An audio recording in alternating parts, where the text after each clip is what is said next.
நம்ம போய் franchise owner meet பண்ணலாம். வணக்கம் சிவா. வணக்கம். ஹலோ அரவிந்த் சாமி. எஸ் ஆக்சுவலாக ஃப்ரான்ச்சைஸ் ஃபீ பார்த்தீங்கன்னா 1.5 lakhs. அவங்க வந்து எக்யூப்மெண்ட்ஸ் வந்து 1.5 lakhs. அது போக நம்மளுக்கு டீ பவுடர் இது எல்லாமே சப்ளை பண்ண 19,000.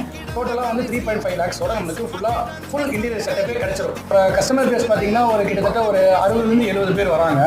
இது வந்து வீக் டேஸில். வீக்கெண்டில் வந்து ஒரு 80 to 100 பீப்புள்ஸ் நமக்கு சாலிடாக வந்துருவாங்க. ஆக்சுவலாக நம்ம ப்ரௌனி எல்லாமே பார்த்தீங்கன்னா 50, 60, 70. ஸ்ப்ரிங் பொட்டேட்டோ வெறும் 50 தான். வெஜ் மோமோஸில் 70. வெஜ் நகெட்ஸ் யாருமே கொடுக்க முடியாத ஒரே ப்ரைஸ். வெஜ் நகெட்ஸ் 60 ரூபா. சிக்கன் நகெட்ஸ் யாருமே கொடுக்க முடியாத ப்ரைஸ் 70 ரூபா. அதே மாதிரி தான் ஃப்ரெஞ்சு ஃப்ரைஸ். இதுக்கெல்லே 150 grams ஃப்ரெஞ்சு ஃப்ரைஸ் நம்ம இதில் வெறும் 50 ரூபா. எனக்கு வந்து சின்ன வயசுலேருந்து ஒரு டீ கூட போட தெரியாது. ஆக்சுவலாக எனக்கு டீ போட தெரியாது, எதுவுமே போட தெரியாது. வெறும் 2 daysல எனக்கு வந்து ட்ரைனிங்கும் வித் ஃபுல் சப்போர்ட்டோட பண்ணி இன்னைக்கு நான் ஒரு 7,500 நெட் ப்ராஃபிட் அமௌண்ட் எடுக்கிறேன்னா அதுக்கு டீ பென்ஸ் தான் காரணம்.